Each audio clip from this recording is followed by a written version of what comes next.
Bonjour Monsieur Lugan. Bonjour monsieur. En fait, moi, ma question elle est plus positionnée sur le Maghreb, en particulier l'Algérie.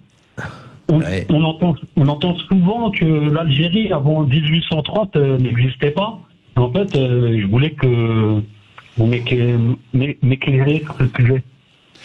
Oui, j'ai écrit un livre sur la question qui s'appelle Algérie, l'histoire à l'endroit.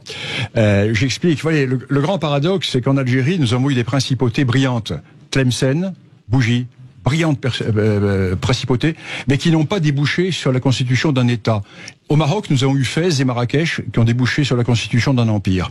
Alors pourquoi l'Algérie n'a-t-elle pas débouché sur la constitution d'un État? Tout simplement parce que l'Algérie a toujours été écartelée entre deux voisins puissants, l'empire marocain et la Tunisie également, qui est un vieil État qui existait plus à l'est. Et l'Algérie est passée ensuite directement sous la colonisation turque au XVIe siècle, jusqu'en 1830, et après sous la colonisation française. Et c'est la France qui a créé l'Algérie.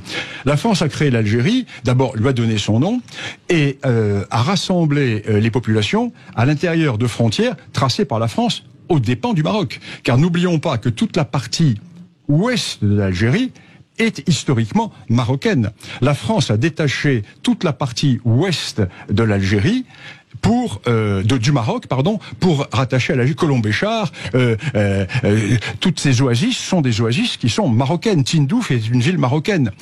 Et la France a donc créé l'Algérie, a constitué l'Algérie. Et plus encore, la France va lui donner le Sahara qu'elle n'a jamais possédé, pour une raison très simple, c'est qu'elle n'existait pas. Et De Gaulle va rattacher le Sahara à l'Algérie et va créer cette Algérie qui est un État qui naît véritablement au mois de juillet 1960. C'est le grand problème du Maroc et de l'Algérie, le grand problème de l'opposition entre ce vieil État marocain millénaire qui existe. Savez-vous que quand Hugues Capet est élu roi de France, au 987. 987. Et quand Hugues Capet est élu roi de France, la monarchie marocaine existe depuis 2 siècles. Les Idrissides existent depuis le début du 8e siècle.